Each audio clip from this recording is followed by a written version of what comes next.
जय माता दी। बंधुवर, आपके अपने चैनल आचार्य डीसी शर्मा पर आपका हार्दिक स्वागत है। आज का विषय लेकर हम आए हैं रमा एकादशी व्रत। रमा एकादशी व्रत का नियम और महत्व आज हम आपको बताएंगे। ये रमा एकादशी कार्तिक कृष्ण पक्ष में आती है।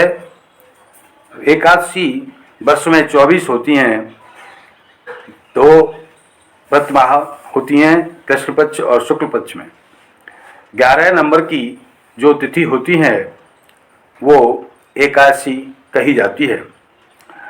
आज का विषय जो रमा एकादशी को लेकर है, यह एकादशी 21 अक्टूबर 2022 दिन शुक्रवार को आ रही है।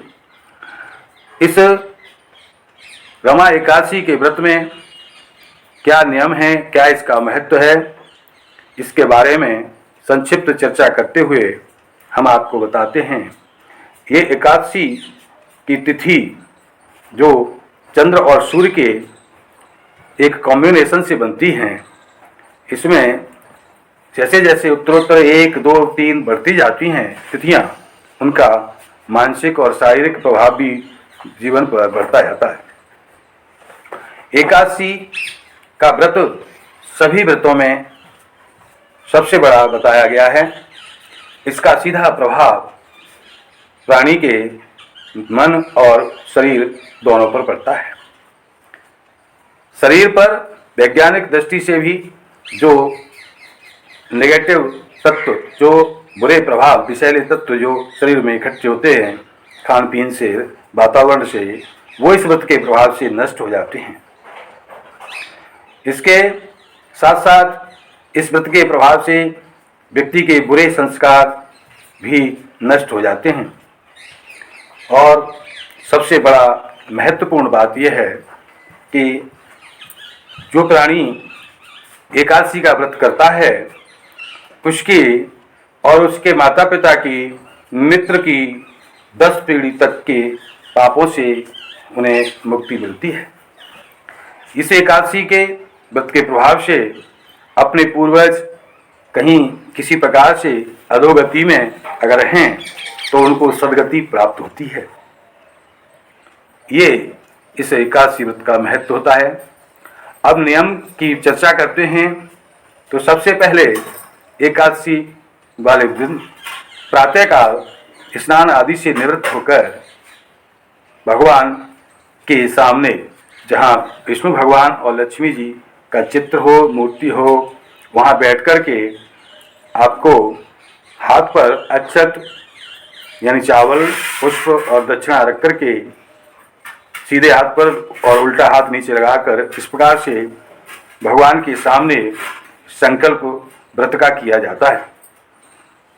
संकल्प में भगवान से प्रार्थना करनी है कि हे प्रभु, हे माँ लक्ष्मी, हम आपके इस व्रत को धारण कर रहे हैं, हमारे ऊपर आप कृपा रखें, जिससे हमें शक्ति दें, जिससे हम इस व्रत को पूर्ण कर सकें। और इस प्रकार वो हाथ के अक्षत आदि भगवान के माँ लक्ष्मी के चरणों में अर्पित करते थे। अभी 3 दिन बाद ही माँ लक्ष्मी का विशेष पर्व आ रहा है, जिसको महालक्ष्मी पूजन कहते हैं, जिसको जो है उसमें महालक्ष्मी की विशेष पूजा होती है। तो उससे पहले कि जो ये एकादशी से ही माँ लक्ष्मी के पूजन की प्रक्रिया शुरू हो जाती है।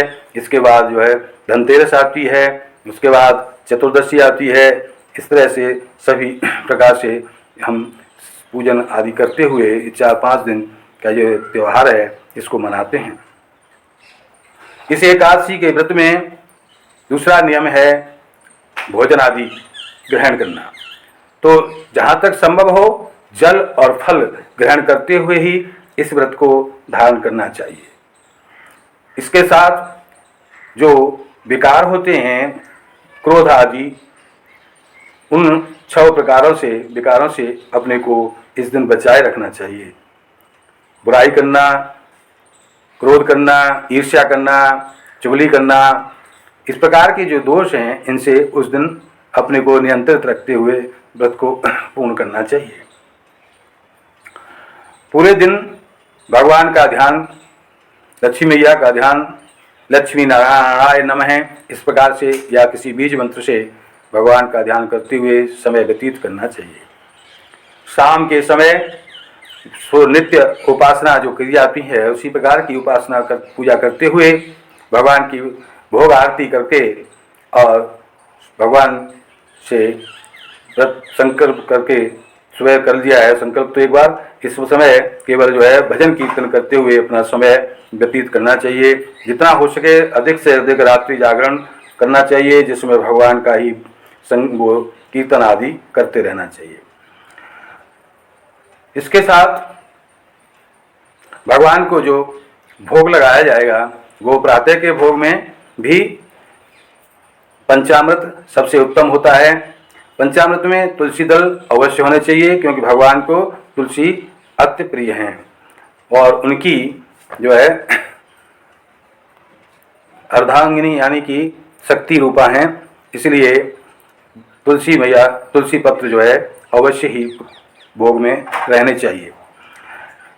पंचामृत में तुलसी दल डालकर भोग लगा करके आचमन करा करके 3 बार भगवान को फिर उसी को जो है प्रसाद रूप में स्वयं और परिवार के लोगों को ग्रहण कराना चाहिए। पंचामृत में भी एक शरीर को शुद्ध करने की शक्ति होती है। वो जो 5 वस्तुएं उसमें पड़ती हैं वो शरीर को शुद्ध करती हैं, इसलिए शारीरिक रूप से मानसिक रूप से भी ये बहुत ही आवश्यक तत्व है।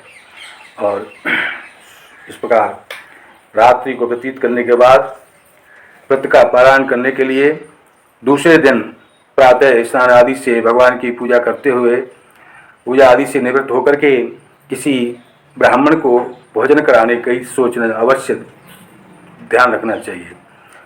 ब्राह्मण भोजन ना हो सके तो गौग्रास अवश्य ही निकाल देना चाहिए और इस प्रकार से उसके पश्चात अपने व्रत का पारण जो है करना चाहिए। व्रत का पारण करने के लिए नींबू जल में डालकर या कोई शुद्ध पेय पदार्थ लेकर के व्रत का पालन करना चाहिए। इस प्रकार से यह व्रत आप पूर्ण कर सकते हैं और इसको संपन्न करके मनोवांछित फल लाभ प्राप्त कर सकते हैं। हमारा प्रोग्राम नियमित पाने के लिए हमारे चैनल को सब्सक्राइब करें, लाइक करें, कृपया ज़्यादा से ज़्यादा शेयर करें। किसी भी प्रकार की शंका समाधान के लिए निःशुल्क शंका समाधान के लिए फ़ोन नंबर 8630379775 यानी 86 30 37 97 75 पर संपर्क कर सकते हैं। धन्यवाद। जय माता दी।